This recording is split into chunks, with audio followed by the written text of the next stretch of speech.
Then the girl in the corner with the scarlet letter. While you're watching, you may think that she doesn't matter, but no one knows you better. Assalamualaikum warahmatullahi wabarakatuh. Perkenalkan, saya Fadila Kurniasari dari Prodi Teknik Informatika kelas 2B. Di sini saya akan menjelaskan simulasi tugas akhir saya yang berjudul Sistem Pencatatan Kayu Masuk dan Keluar, serta memberikan informasi berupa data kayu yang ada pada pabrik kayu PO Cipta Karya Mandiri. Untuk selanjutnya, saya akan langsung membahas pada bagian bab 1, yang mana pada bab 1 terdiri dari latar belakang.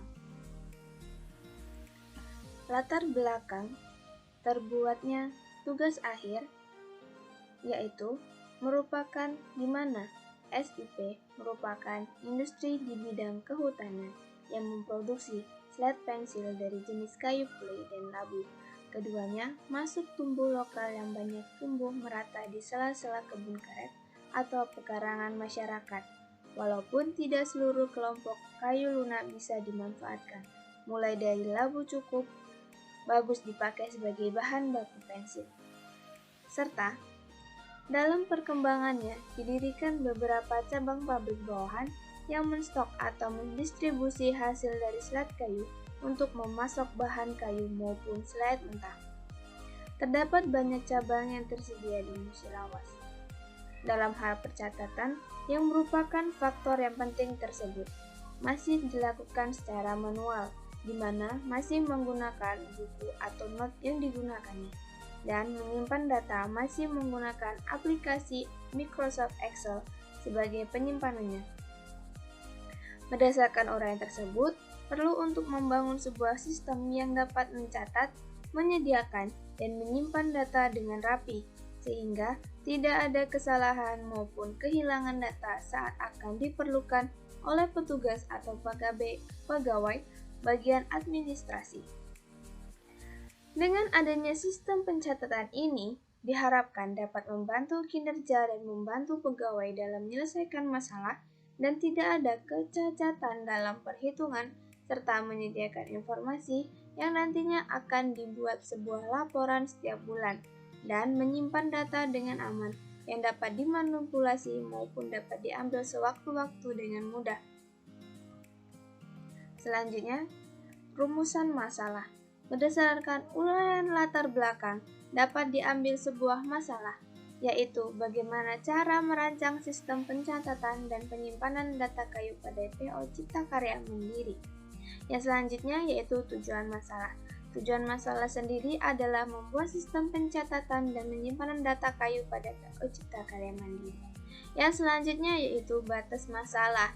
Batas masalah dari tugas akhir ini hanya membahas tentang perancangan sistem pencatatan menggunakan UML, yang mana menggunakan use case, class diagram, data flow diagram atau DFD, Entity Relationship Diagram atau ERD, serta Activity Diagram.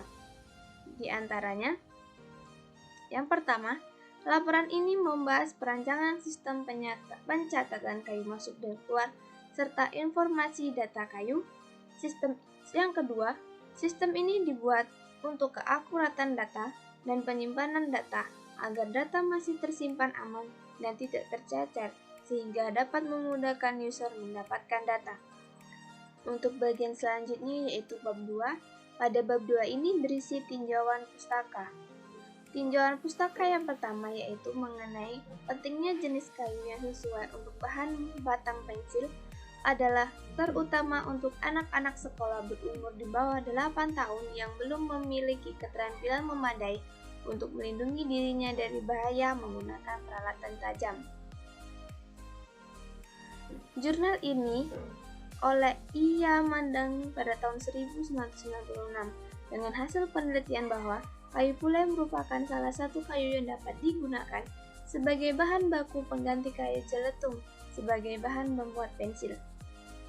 Selanjutnya, yaitu sistem pencatatan sangat berpengaruh besar terhadap perusahaan yang menciptakan sebuah bahan ataupun barang, seperti halnya sistem pencatatan maupun persediaan barang di mana sistem ini banyak diimplementasikan seperti pada jurnal yang berjudul Analisis Sistem Pengendalian Intern, Persediaan Barang Dagang dan Penerapan Akuntansi.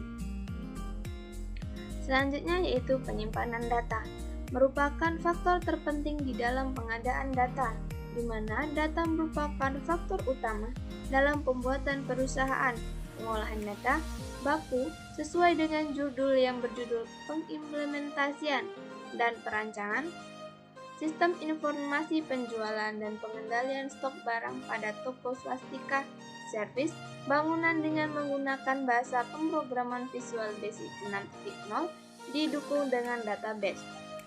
Kesimpulan yang dapat ditinjau tersebut bahwa kayu pulai dapat digunakan sebagai bahan pembuatan alat pensil, di mana di dalam pengadaannya harus sesuai dengan prosedur, dan untuk sistem yang akan dibuat harus sesuai dengan pengendalian sistem yang digunakan, di mana data dari kayu atau bahan baku tersebut harus tersimpan dengan baik, yaitu dengan cara menggunakan database bahasa pemrograman MySQL. Pada bab 3 berisikan analisis dan perancangan, di mana untuk judul pertama yaitu tinjauan pustaka. Pada bagian tinjauan pustaka berisikan sistem pencatatan kayu masuk dan keluar pada PO Cipta Karya Mandiri masih menggunakan sistem manual, sehingga dalam pengerjaan pencatatan yang dilakukan pegawai masih menggunakan kertas dan pena sebagai alat pencatatannya dan tanpa ada penyimpanan data. Cara kerjanya yaitu pegawai mencatat kayu masuk saat mobil pengangkut masuk ke area pabrik. Kayu terlebih dahulu diturunkan dari mobil dan disusun. Setelah penyusunan, pegawai mengukur kayu dan akan dilakukan pencatatannya. Dalam hal pencatatan, pegawai hanya membawa sebuah buku yang nantinya isinya ukuran dari kayu yang masuk. Untuk selanjutnya adalah pencatatan pengeluaran kayu untuk dikirim ke pabrik utama. Isi dari pencatatan tersebut adalah berapa banyak hasil slide kayu yang dapat dikirim dalam pendapatan per minggu maupun per bulan dari catatan kayu yang masuk, serta nantinya akan dibuat sebuah laporan sebagai hasil dari data yang mana membutuhkan data-data masuk kayu, data keluar hasil slide kayu tersebut. Data yang digunakan yaitu data pencatatan kayu masuk dan hasil kayu slide keluar dikirim ke pusat. Adapun kekurangan dan kelebihannya. Pada bagian ini, ada beberapa masalah yang ditimbulkan, yaitu seperti data-data yang dicatat pada buku-buku tidak adanya integrasi antar data yang disimpan, serta proses pembuatan laporan per bulan maupun laporan per tahun harus memiliki data akurat. Jika catatan yang sebelumnya hilang, maka tidak ada sinkronisasi antara data tiap bulannya. Solusi yang ditawarkan yaitu dapat digunakan untuk menyelesaikan masalah pada sistem pencatatan yang lama, yaitu membuat sistem yang baru, di mana sistem yang bisa mencakup semua permasalahan yang terjadi di dalam hal pencatatan masuk dan keluar kayu dalam pabrik tersebut, di mana sistem tersebut menggunakan peralatan elektronik yang dapat menunjang semua kegiatan yang pencatatan, seperti halnya penulisan, yaitu menggunakan sebuah database yang dapat menyimpan data, perangkat elektronik sebagai penunjang, serta sistem yang dapat mengcover semua permasalahan dalam pencatatan kayu masuk dan keluar. Untuk selanjutnya yaitu kita beralih ke analisis. Pengertian analisis sendiri yaitu sebagai penggambaran, perencanaan, dan pembuatan sketsa atau pengaturan dari beberapa elemen yang terpisah ke dalam suatu kesatuan yang utuh dan berfungsi. Tahapan ini meliputi konfigurasi komponen-komponen peralatan alat lunak dan perangkat keras dari suatu sistem. Analisis ini terdiri dari beberapa, yaitu analisis sistem lama, sistem baru, perbandingan sistem. Untuk sistem lama tentunya keadaannya masih manual, hampir seluruh pekerjaan dilakukan oleh pegawai dan dari mencatat dan masih menggunakan buku sebagai pencatatannya. Untuk perbandingan analisis sistem baru, sudah menggunakan sistem pencatatan yang mana dapat mengkoordinir semua hasil pencatatan serta dapat menjaga keamanannya. Dengan menggunakan sistem, pegawai dapat mudah untuk mengolah data yang ada. Untuk menyimpan data, dapat menggunakan database sebagai penyimpanan yang aman. Perbandingan sistem dapat dibandingkan menggunakan metode PICIS yang mana terdiri dari 6 metode. Yang pertama yaitu performance, di mana untuk sistem lama pencatatan masih digunakan bekerja secara manual, di mana proses pencatatan masuk dan keluarnya kayu menggunakan pencatatan manual dengan buku ataupun not yang sudah disediakan. Sedangkan untuk performance sistem baru akan digunakan sistem yang dapat melakukan pencatatan kayu masuk dan keluar dengan mudah dan cepat dan dapat mempercepat pekerjaan. Selanjutnya, kita beralih ke metode informasi. Pada sistem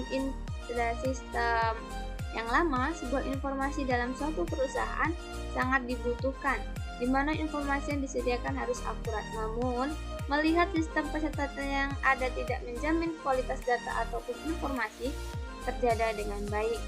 Sedangkan untuk sistem baru nantinya, informasi yang diinginkan dapat disampaikan dengan tepat dan efektif, sehingga jika ada yang menginginkan informasi tersebut dapat diterima dan baik akurat sesuai dengan data kebutuhannya. Untuk selanjutnya yaitu metode PICIS secara ekonomi. Secara ekonomi, sistem yang lama masih membutuhkan pengadaan dana atau biaya khusus dalam penyediaan media pencatatan seperti buku ataupun kertas pencatatan. Lain dengan metode PICIS ekonomi, sistem yang baru, dalam segi ekonomi, sistem ini tidak memerlukan biaya khusus dalam pengadaannya. Hanya saja, menyediakan alat pendukung seperti perangkat komputer, printer, dan penyimpanan yang dapat menyimpan data dengan baik.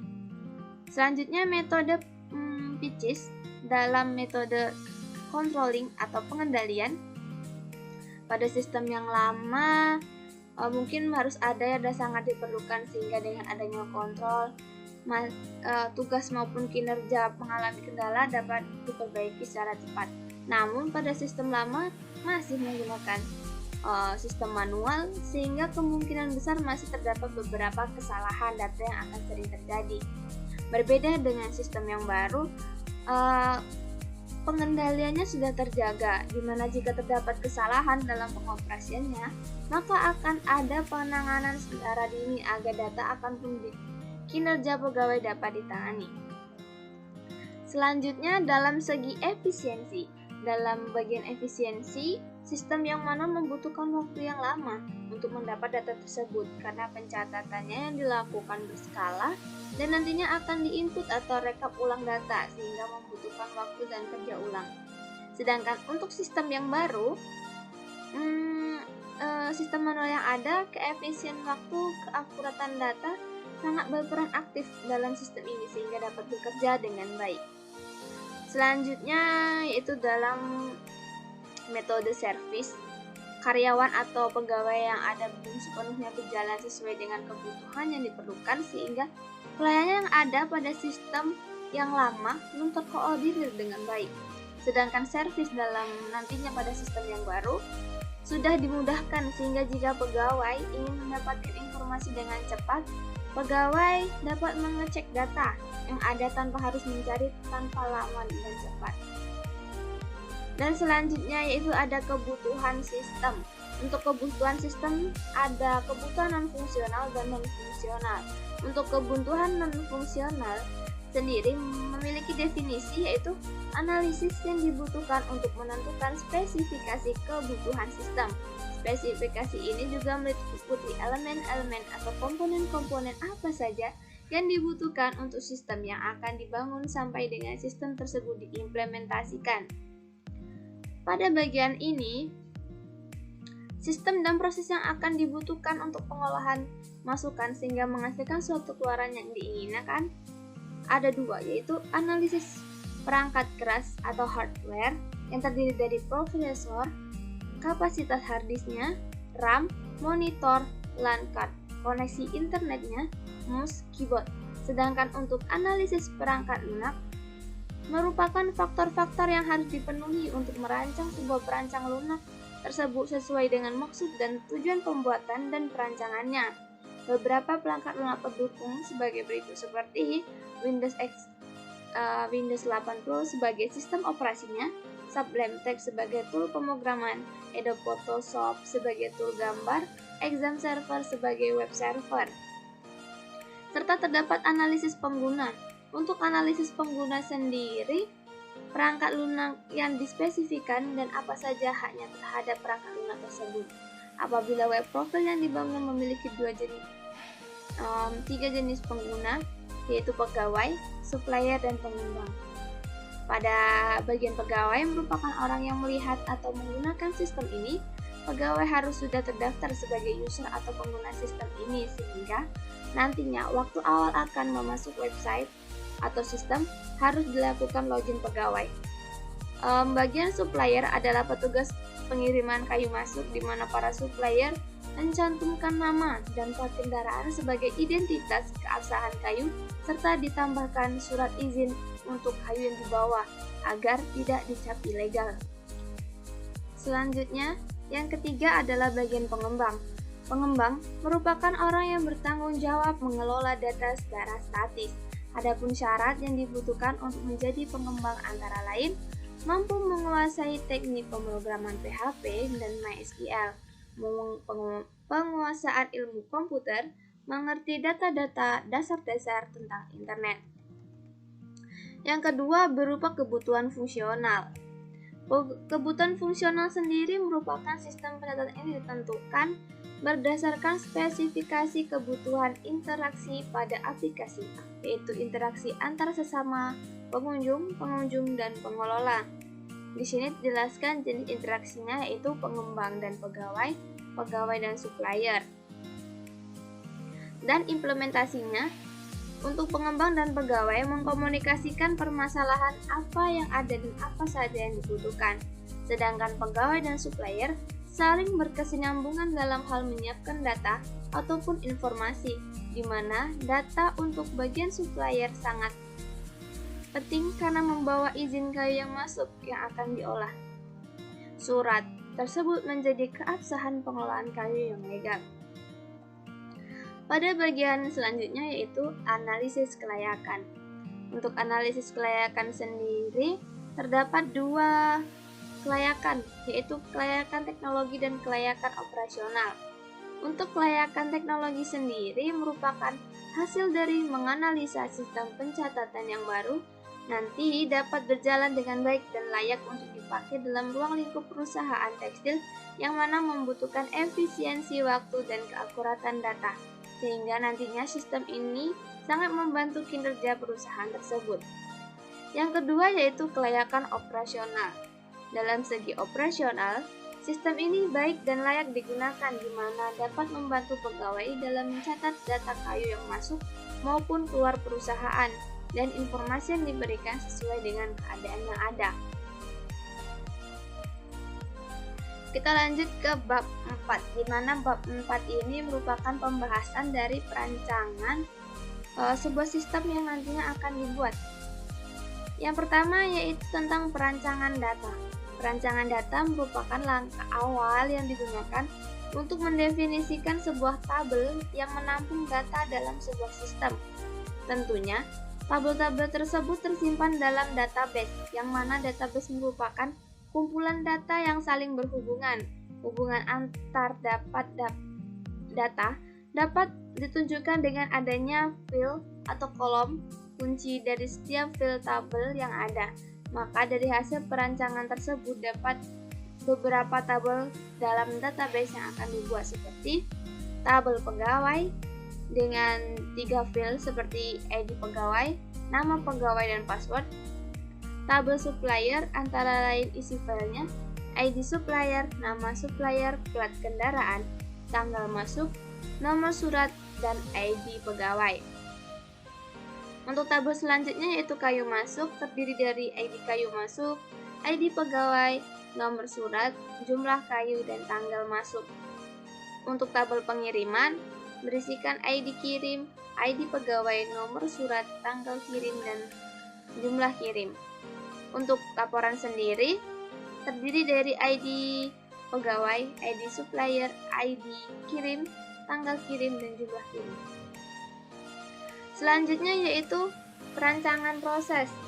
Perancangan proses dapat didefinisikan sebagai penggambaran, perancangan, dan pembuatan sketsa, di mana pada hal ini alat bantu yang digunakan untuk menggambarkan perancangan sistem yaitu menggunakan UML atau Unified Modeling Language, yang mana memiliki arti suatu metode pemodelan secara visual yang berfungsi sebagai sarana perancangan sistem berorientasi objek.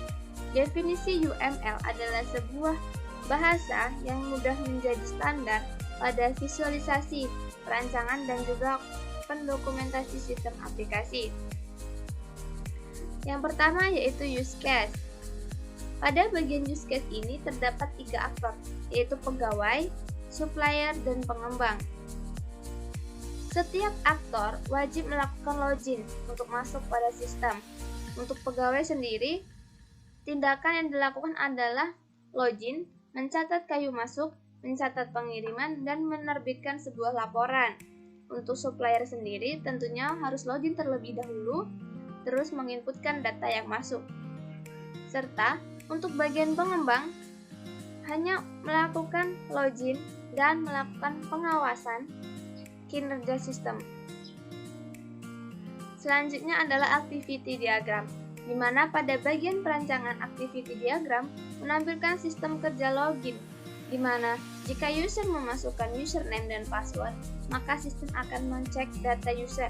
Jika data pada sistem terdapat, maka akan masuk ke sistem dan tervalidasi, dan sebaliknya, jika tidak, maka akan terhenti atau login ke sistem gagal.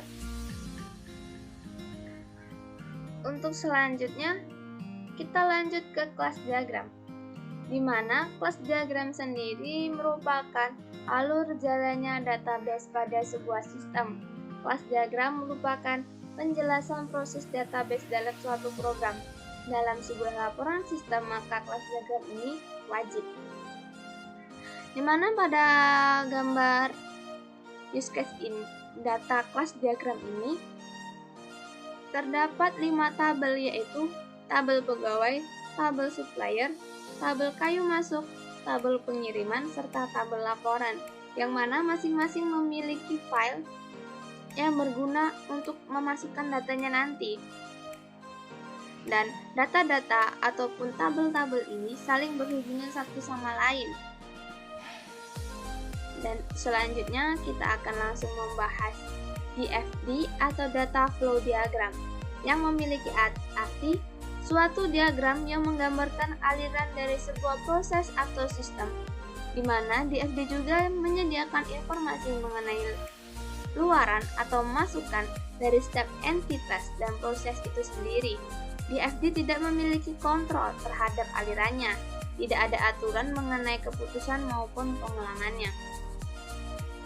Berikut adalah contoh DFD level 0, di mana terdiri dari pegawai, data kayu, dan supplier, di mana pegawai mencatat data kayu dan menerima data kayu, serta data kayu dapat berasal dari supplier. Untuk selanjutnya yaitu DFD level 1, di mana ada 2 proses di sini. Proses pertama seperti halnya pada DFD level 0, serta terdapat proses pencatatan di mana hasil menampilkan pengiriman dan outputnya adalah laporan yang akan dikeluarkan setiap bulan atau setiap tahun, tergantung permintaan dari atasan maupun dari pusat. Bagian yang ketiga yaitu DFD level 2. Pada bagian ini satu proses, yaitu pada pencatatan, di mana pegawai mendapatkan input data serta output data, dan supplier hanya menginputkan data kayu. Pencatatan nantinya menampilkan kayu masuk dan pengiriman, serta nantinya output kembali ke laporan. Dan yang selanjutnya adalah Entity Relationship Diagram atau ERD, di mana model ERD ini merupakan suatu model untuk menjelaskan hubungan antara data dalam basis data berdasarkan objek-objek data dasar yang mempunyai hubungan antar relasi. ERD untuk memodelkan struktur data dan hubungan antar data. Untuk menggambarkannya digunakan beberapa notasi dan simbol. ERD sendiri dikenal dengan ER diagram ataupun model ER, jenis diagram struktural untuk digunakan dalam desain database. ERD berisikan simbol dan konektor berbeda yang memvisualisasikan dua informasi penting: entitas utama dalam ruang lingkup sistem dan hubungan antar entitas-entitas ini. Berikut adalah gambar dari ERD pencatatan, di mana tabel pegawai dan supplier itu saling berhubungan, di mana banyak pegawai dapat berhubungan dengan banyak supplier. Sedangkan supplier dengan kayu masuk berhubungan one to one. Jadi satu supplier hanya mengurusi satu kayu masuk. Satu kayu masuk itu hanya akan one to one ke laporan, sehingga kayu masuk hanya akan menjadi satu laporan. Dan selanjutnya yaitu laporan dan pengiriman. Laporan dan pengiriman itu sama, one to one, yaitu satu laporan untuk satu pengiriman saja. Sehingga di sini dipermudah dengan adanya jumlah dan tanggal serta beberapa fil-fil lain yang saling berhubungan. Sedangkan pengiriman dan pegawai, satu pegawai itu bisa melakukan hubungan banyak pengiriman atau one to many. Baik, selanjutnya yaitu ke bab 5. Pada bab 5 ini yaitu bab penutup, adapun kesimpulan dan saran. Untuk kesimpulan sendiri, sistem pencatatan ini pada PO Cipta Karya Mandiri dibuat untuk membantu dalam hal pencatatan kayu masuk dan keluar pada pabrik olahan tersebut, sehingga lebih memudahkan pegawai maupun user yang lain dalam proses pengerjaan dan lebih efisiensi jika dibandingkan dengan sistem manual yang digunakan sekarang. Untuk saran sendiri, yaitu untuk kedepannya diharapkan lebih dapat menyempurnakan atau dapat memperbarui sistem manual ke sistem pencatatan yang baru, agar yang terkait dengan pencatatan kayu masuk dan keluar dapat dilakukan dengan mudah dan cepat. Mungkin hanya itu saja penjelasan dari simulasi tugas akhir saya dalam mata kuliah Rekayasa Perangkat Lunak. Dan saya ucapkan terima kasih. Wassalamualaikum warahmatullahi wabarakatuh.